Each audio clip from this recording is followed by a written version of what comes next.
যোগ অভ্যাস করতে গেলে প্রথম যে বাধা আসে সেই বাধাটা হচ্ছে শরীর।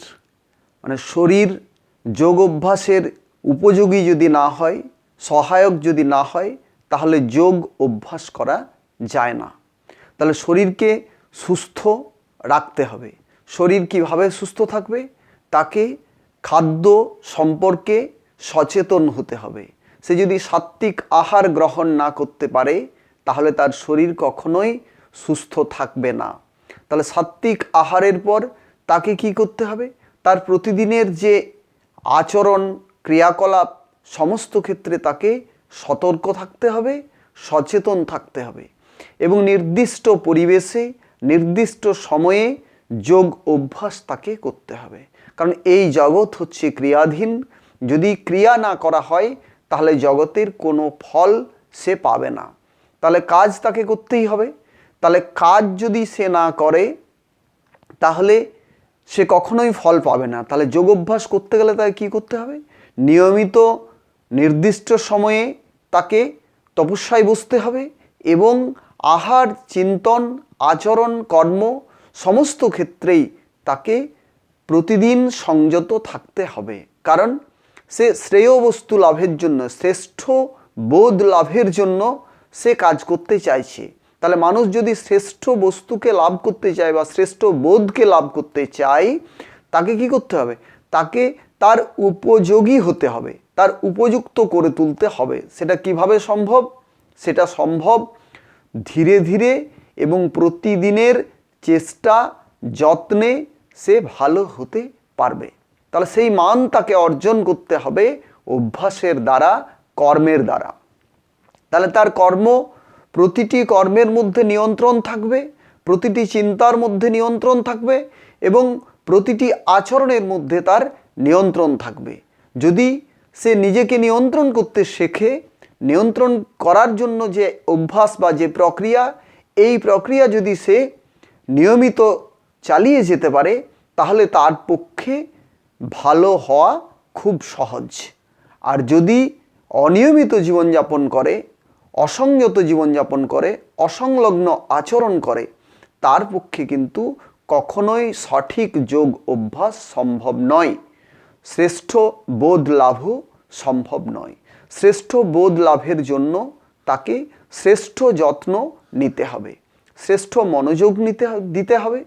সমস্ত ক্ষেত্রে তার বুদ্ধি, শরীর, মন, ইন্দ্রিয় সমস্ত কিছুকে সঠিকভাবে নিয়োগ করতে হবে, সঠিকভাবে প্রয়োগ করতে হবে। তাহলেই সে সার অংশে পৌঁছতে পারবে, সারকে উপলব্ধি করতে পারবে।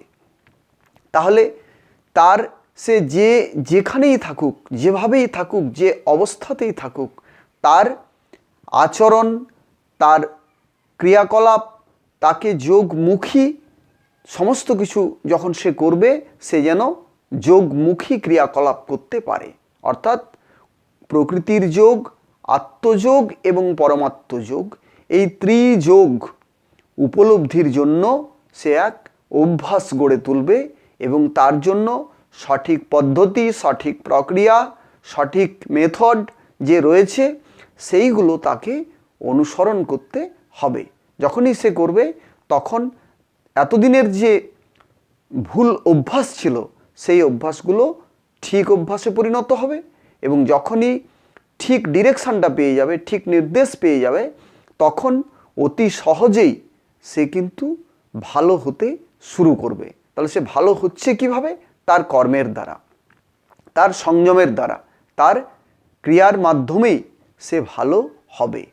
তাহলে আমাদের ভূতশুদ্ধি এবং চিত্তশুদ্ধি এই দুটো ক্ষেত্রে আমরা যদি ঠিক শোধন করতে পারি নিজেদেরকে, তাহলে আমরা সহজেই ভালোভাবেই যোগ অভ্যাস করতে পারবো। আমরা পৃথিবীর উপর সংযম আনব তার পদ্ধতি মেনে, আমরা জলের উপর সংযম আনব তার পদ্ধতি মেনে, আমরা আলোর উপর সংযম আনব পদ্ধতি মেনে, আমরা বাতাসের উপর সংযম আনব পদ্ধতি মেনে, আকাশের উপর সংযম আনব পদ্ধতি মেনে, আমরা ইন্দ্রিয়ের উপর সংযম আনব একইভাবে, মনের উপর সংযম আনব একইভাবে, বুদ্ধির উপর সংযম আনব একইভাবে। আমরা এইগুলো যদি সঠিকভাবে করতে পারি তাহলে আমাদের পক্ষে আমাদের যে অস্তিত্ব, আমাদের যে আত্মভাব, আমাদের যে নিজের বোধ বা আমাদের স্বরূপ, তখন আমরা স্বরূপের দিকে গতিশীল হব এবং স্বরূপের যে সতত যে গমন শক্তি, সেই শক্তিকে আমরা উপলব্ধি করতে পারবো। আর যখনই আমরা এই উপলব্ধি আমাদের মধ্যে আসবে তখনই আমরা কি করব?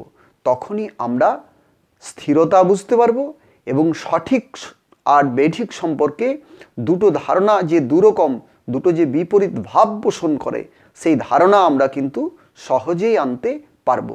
যতক্ষণ না পর্যন্ত আমরা এই অভ্যাস সঠিকভাবে গড়ে তুলতে পারি, ততক্ষণ পর্যন্ত আমাদের বদল সম্ভব নয় এবং আমরা কখনোই সঠিক লক্ষ্যে পৌঁছতে পারবো না।